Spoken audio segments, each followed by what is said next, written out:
number speech is that, Mike? Number two. Alfredo's on his second speech. Alfredo Matute, Linchpin, are you indispensable? Linchpin, are you indispensable? Alfredo Matute. Good evening, Toastmasters members, guests. Our everyday life is changing so fast that we don't have enough time for ourselves to think. These unstoppable changes bring with it a hyper-competitive world full of choices. For instance, we live with fear of changing the status quo. We are afraid of challenging ourselves to be better, to move forward, and make a difference in our life and in those who we interrelate with. Tonight, my goal is to persuade you to see that there is an opportunity available to you, a chance to significantly change your life for better. The choice is yours.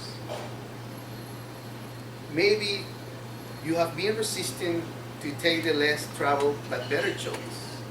If you don't think that you are not someone who is indispensable yet, it's because you have not made that choice. In the world of work, we have gone from two teams, management and labor, to a third team, the linchpins. The linchpins are people who can make the difference because they have their own unique way to make things happen. That is, individuals who can invent, connect, create, and once again, make things happen. On and off, companies have indispensable people who can make the difference every day.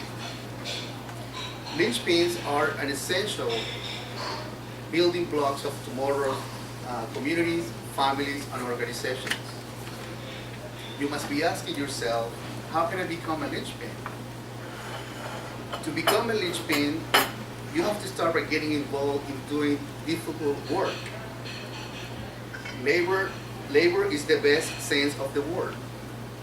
It is engaging in tasks that is required maturity, soul, personal strength, and doing it for the right reason. Linchpins are genius. They are artists.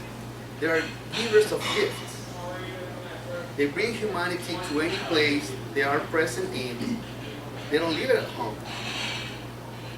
The hard work is not lifting or shoving dirt. The hard work is being brave enough to make a difference. For instance, when I was living back in Venezuela and working for Johnson & Johnson, I had a management position at that time. I was the contact person between Johnson & Johnson and Operation Smile. Operation Smile is a non-for-profit organization that have different plastic surgeons operating on kids with cleft palates.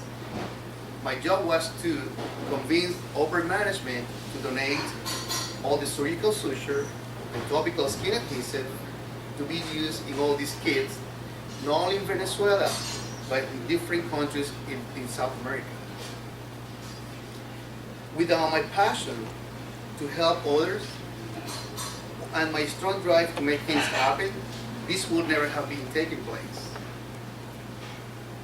It is not easy to become an linchpin because our brain plays a key role. For example, the first part of our brain, the part that shows up when we are inside our mother's womb, metaphorically speaking, that's our lizard brain of fear, like the reptile.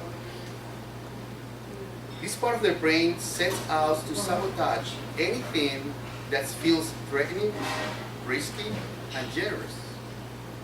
The challenge is to create an environment where the lizard brain is lucid,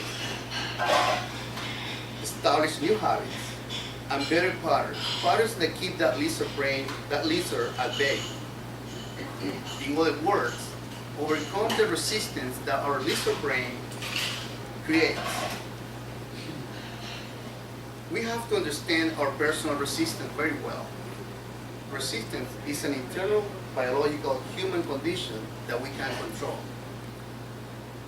When I made a decision 23 years ago to attend college in the US, I did it. I came to the US and I accomplished all my education. 11 years ago, when I decided to approach and get relocated from Venezuela to the US, I got it. Not too long ago, when I decided to approach an MBA program, and I did it, and I got to MBA. So what I'm trying to say here is that if you have the drive, if you can break that status quo, you can be different and be able to challenge yourself to be better.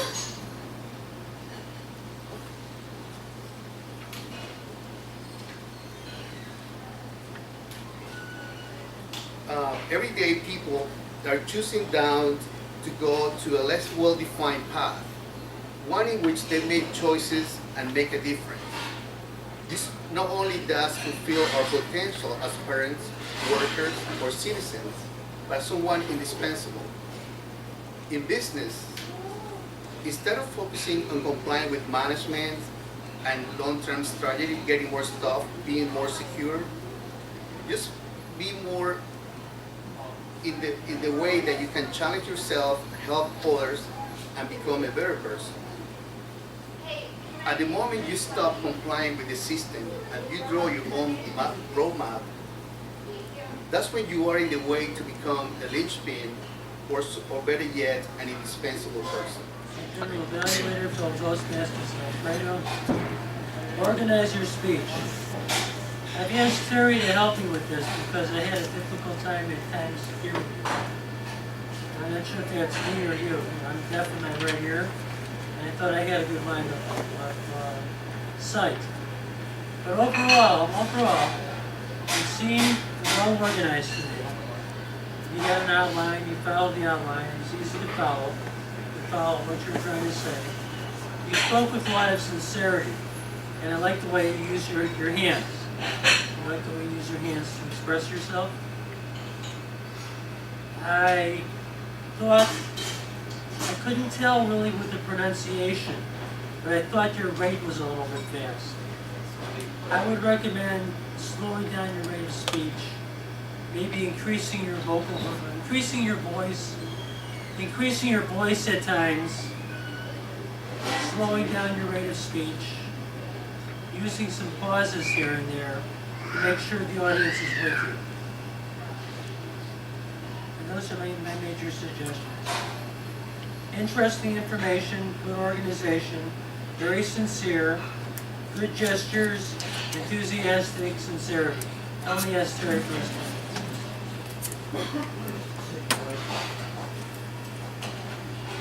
Alfredo, I enjoyed your speech very much. Like Mike said, I thought your speech was very well prepared.